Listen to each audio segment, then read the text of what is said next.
What up, it's Devin Dimension here, and I've been wanting to make this video for a while. It seems like, I don't know, you have a lot on your mind.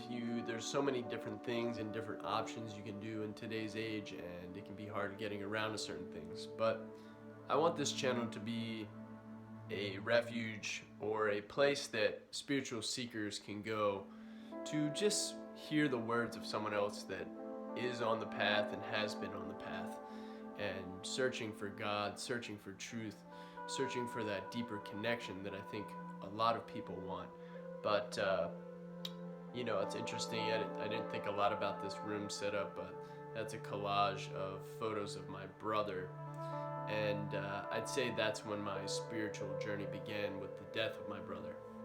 I was 14 years old, he was 17 at the time, and that opened up Pandora's box of, where did my brother go? What is life? What is death? And not only those existential questions, but the felt sense of sleep paralysis 2 or 3 nights in a row after he died. And so what was that phenomenon? I actually felt a presence by my bedside. And so that really started the spiritual journey, in combination with the different existential questions that I had as a result of his death. And so I started researching how to have out-of-body experiences, because when I was researching that phenomenon, couldn't move a muscle in my body, but it felt like my eyes were open, I discovered what sleep paralysis was. There was a term for it. And then somehow, some way, I learned that that is a precursor to having an out-of-body experience. So getting the body in a state where the body is asleep, the mind is awake. And then attempting to lift the consciousness out of the body, and then you're out of body. You can do many different things, and a lot of trial and error, a lot of different techniques: meditation, concentration, deep relaxation, lucid dreaming, the use of different consonants in Hebrew, and diet, nutrition. But my main ones were meditation, concentration, relaxation, and lucid dreaming. I definitely took a liking to lucid dreaming, and as a portal, as a gateway to have an out-of-body experience. And reading the Carlos Castaneda books, and getting heavily into Hinduism, into Buddhism, even spending close to 3 years at different monasteries in upstate New York, 1 year of Zen training, and then almost 2 years at Tibetan Buddhist monastery.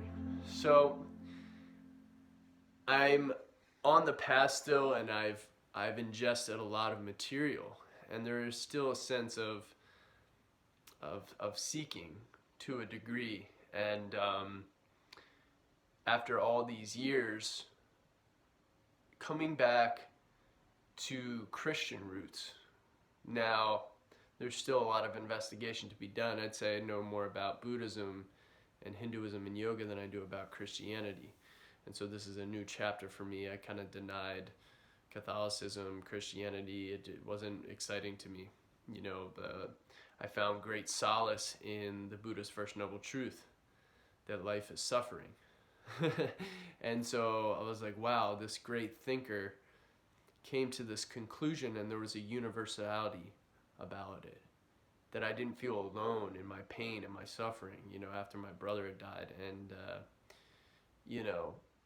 that still drives my spiritual quest is, we can go at any moment. So time is very important, how we spend our time. And so, I want to give enough attention and energy to my spiritual practices. And because when I think about regret, and I think about if I were to die tomorrow, what would I regret? Maybe one of those would be not spending enough time on spiritual practice.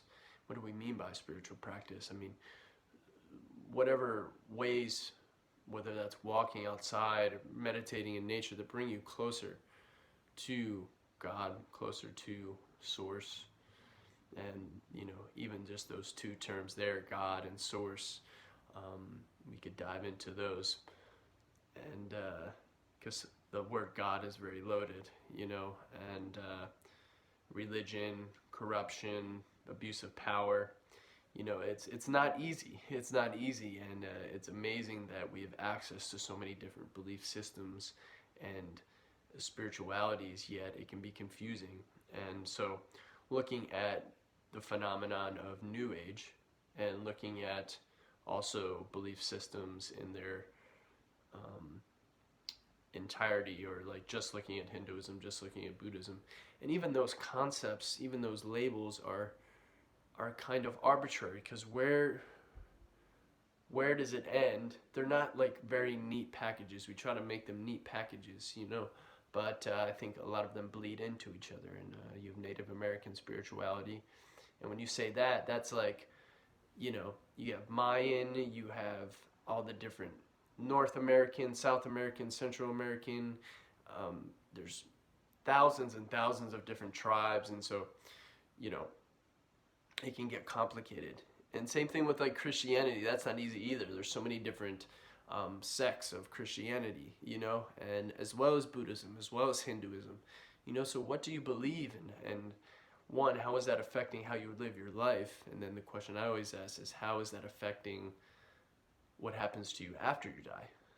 And so that has been a big question of mine, is how are our actions here going to affect what happens after? And there is a big form of mystery, you know. It's in Native American spirituality called the Great Mystery, and so there's this sense of you won't figure it out ever, because the deeper you go, it's like with these quantum physicists, the deeper they go, the more they know, the less they see that they know, in a way. And so I feel like that's how it is on the spiritual quest as well. Just the deeper you dive into it, the more you're just like, I will never understand really what's going on here. And we can simplify it with, you know, it comes back to love. And, you know, rest in peace, Ram Dass. That was a very influential book on my life, Be Here Now.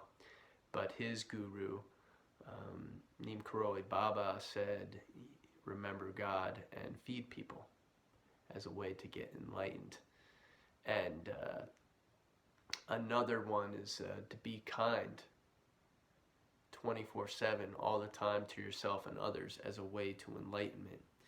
And then you have, you know, the Eightfold Path. You have Raja Yoga, Bhakti Yoga, the 32 stages of a Bodhisattva. There's all these different other technical systems to reach enlightenment as well. And I think maybe the simpler the better. For instance, that be kind instruction. Imagine that you're being kind to everyone, everything, and yourself all the time, and that will lead you to a state of enlightenment. Or remember God and feed people. And then when I hear that, I'm like, what is it to remember God? What does it mean to remember God? What if I'm trying to remember God in this moment? And I guess I go to a place of feeling into how I'm a part of something so much bigger than this skin encapsulated Devin, you know, of who I am. You know, I think of the universe, and, you know, I'm a part of that. And so, you know, the big investigation, giving you a sneak preview, is, you know, so I've dove into the New Age very heavily, and now diving into Christianity, trying to, you know, form that deep connection with Christ and seeing, are they mutually exclusive? Are they opposed to each other? And, you know, so there's a lot to go into there. But this is Devin Dimension. Hope it's a safe space for you to come, to learn, to explore, and to dive deep into the big questions of life. So thanks for tuning in. Devin Dimension. Doo-doo-doo, doo-doo-doo, doo-doo-doo.